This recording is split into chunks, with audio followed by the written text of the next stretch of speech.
mulai menjerit, batinnya merintih, tetapi derita hidup dengan beban mental yang sudah mengguncang jiwa. Tak disangka, titik kebahagiaan yang diharapkan dari pernikahan dengan seorang Habib justru menguntai luka batin. Disiksa batinnya, ditelantarkan dan diabaikan, hanya sebagian kecil dari seluruh bingkai besar penderitaan yang Zeda alami. Tidak dinafkahi dan hanya jadi tempat persinggahan, itu pun tak pernah bermalam. Hingga dilarang hamil serta tidak boleh punya anak, tentunya begitu menghancurkan Zeda Salim. Semua ini membuat mental mantan presenter itu begitu terpukul dan merasa sangat terhina. Inikah derita seorang istri yang dipoligami? Karena beban yang sedemikian berat dan buntu secara psikis, beberapa kali Zeda Salim ingin menyudahi saja semua ini. Mulai dari membenturkan kepala ke tembok hingga menyayat nadi sendiri, sudah nekat dilakoni. Hampir 1 bulan Zeda dirawat di yayasan yang menangani masalah kejiwaan. Zeda Salim belakangan memberontak dan melawan. Baginya, kondisi-kondisi yang memarginalkan dan menyiksa perempuan harusnya segera diakhiri. Demi hak-haknya sebagai istri yang dirampas, dan demi seluruh wanita Indonesia yang selama ini bungkam, Zeda Salim memberi contoh perlawanan dengan mendatangi Komnas Perempuan dan membuat laporan polisi ke Polres Bekasi. Penelantaran, tidak menafkahi lahir dan batin secara layak, adanya pengkhianatan wanita-wanita lain. Ya, banyak sekali hak-hak saya yang dirampas lah, sebagai saya tidak boleh hamil, tidak boleh punya anak. Ya, itu semua ujian yang menghantam psikis dan mental saya selama, mungkin ini tidak terlihat gitu, jadi orang mungkin menilainya apa sih gitu. Tapi seandainya luka psikis ini bisa dilihat, mungkin ya sudah dalam bentuk borok yang bernanah. Malangnya nasib Zeda Salim. Keputusannya untuk menikah dengan seorang Habib pada tahun 2021 bukan datangkan bahagia, melainkan kemalangan. Bayangkan saja, selama menjadi istri, Zeda Salim nyaris tak pernah tinggal serumah dengan sang suami. Inikah derita di balik pernikahan poligami? Rumah tangga nggak pernah serumah. Dia tuh nggak pernah, hampir nggak pernah nginep di rumah. Saya tuh cuma didatengin 1 jam, 2 jam, udah ditinggal. Kalaupun nginep itu ya selama pernikahan 2 tahun itu paling cuma sekali di awal menikah dulu, nggak seperti itu. Perjanjian kesepakatan tuh nggak ada gitu. Jadi saya juga ya stres ya ngadepin, ya Allah, kok ini rumah tangga macam apa gitu, ini poligami model apa gitu. Saya di luar ekspektasi saya. Ironi Zeda Salim kian menjadi-jadi ketika ia seperti digantung tak bertali. Dulu niat hati ingin mengabdi kala dipersunting seorang Habib, kini ia merana berharap mendapat perlakuan adil dari sang suami. Tapi pada kenyataannya, Zeda Salim justru tak pernah mendapat nafkah. Demi Allah, selama saya menikah dengan beliau, saya tuh nggak pernah menuntut apapun.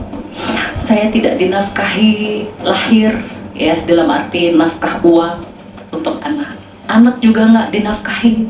Ya, saya ngalah gitu. Saya dengan wanita beliau ya, dengan istri pertamanya setiap hari, setiap malam. Sedangkan dengan saya cuma sejam 2 jam. Saya sudah berusaha gitu untuk mengalah dan bersabar. Getir hati sebagai seorang istri tersakiti membuat Zeda Salim kian terperosok ke dalam jurang kelam. Zeda nekat melakukan tindakan di luar batas dengan melukai diri sendiri. Benarkah separah itu sakit hati yang dirasakan Zeda Salim hingga bertindak di luar akal sehat? Ya, sering benturin kepala ke tembok, terus puncaknya tuh ya, itu saya udah nggak kuat. Saya dalam keadaan hancur sampai berdarah begitu. Dia cuma datengin saya sejam 2 jam terus capek gitu. Saya diginiin tuh capek gitu. Ya Allah, aku capek. Derita hidup Zeda Salim sebagai istri yang tak diperlakukan adil oleh suami sungguh mengguncang batin. Bukannya dibahagiakan dan dicintai dengan penuh kasih sayang, Zeda justru malah alami depresi. Saking frustasi bertubi-tubi alami guncangan, benarkah Zeda sampai harus 2 kali mendapat penanganan kejiwaan? Saya dirawat sampai 1 bulan itu di yayasan kejiwaan. Karena waktu itu kan sebenarnya mau dirawat di rumah sakit jiwa, tapi saya nggak mau. Saya teriak, histeris karena kalau di rumah sakit jiwa tuh kan saya nggak bisa sholat, saya nggak bisa zikir, pasti terbatas ya. Sedangkan kalau di yayasan kejiwaan itu kan semacam pondok ya yang menangani masalah kejiwaan, yayasan resmi lah itu. Di situ saya bisa zikir, bisa sholat sambil konsumsi obat dari. Hancur badan, hancur pula mental Zeda Salim. Dan ketika sudah tak lagi tanggung derita yang amat perih, Zeda akhirnya meminta diceraikan secara terhormat sesuai syariat. Celakanya, hal itu justru tak berani dilakukan sang suami. Saya ini kan perempuan ya, saya ini anak manusia, bukan anak ayam gitu, yang habis di talak terus ditinggal gitu aja. Ya, kalau mau bercerai, bercerailah dengan cara yang beradab dan bermoral. Bagaimanapun, luka fisik bisa saja sembuh, tapi batin belum tentu pulih dengan cepat. Hal ini pun dialami Zeda Salim yang masih harus konsumsi obat-obatan dan jalani konseling bersama psikis. Saya lihat anak, kalau saya menyerah dengan hidup, anak saya gimana? Mungkin saya kalau nggak ingat Allah, mungkin saya kalau nggak menyibukkan diri dengan zikir, mungkin nggak tahu, saya mungkin udah di pinggir jalan, mungkin Allah masih tolong saya untuk bangkit gitu. Ya, ditambah dengan ikhtiar minum obat ya dari psikiater, dari dokter itu. Sehari saya bisa minum 8-10 pil obat, dan itu nggak enak, itu menyiksa gitu.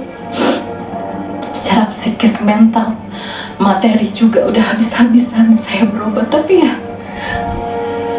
saya harus bangkit demi anak. Usaha Zeda Salim mencari keadilan tak hanya sebatas mengadukan sang suami ke pihak berwajib. Langkah hukum serius lain pun membuat Zeda Salim meminta perlindungan dari Komnas Perempuan. Dan pada 20 Juli lalu, Zeda bersama tim kuasa hukum mendatangi Komnas Perempuan dengan membawa seluruh bukti. Jadi hari ini kami bersama tim lawyer mendatangi Komnas Anti Kekerasan Terhadap Perempuan ya, untuk menindaklanjuti pasca pelaporan kita secara resmi ke Polres Metro Bekasi kemarin. Jadi kita memberikan berkas-berkas bukti surat laporan yang sudah diterima secara resmi ya dari Polres Bekasi, dan juga bukti-buktinya, menyerahkan bukti-bukti ya, foto-foto waktu kejadian tersebut terjadi, dan juga kelengkapan rekam medis ya dari rumah sakit kejiwaan, yayasan kejiwaan di mana saya sempat dirawat kurang lebih 1 bulan ya, dan juga beberapa rekam medis obat-obatan yang saya konsumsi ya selama beberapa bulan pasca dirawat di yayasan kejiwaan tersebut. Kini, sejak pindah dari Bekasi, Zeda Salim akhirnya memilih tinggal berdua bersama anak. Di rumah sederhana dan asri inilah, Zeda Salim meniti hidup baru. Dan kepada tim Insert Investigasi, Zeda menunjukkan satu persatu sudut rumah barunya. Nah, ini rumah saya yang mungil ya. Ini ruang tamu.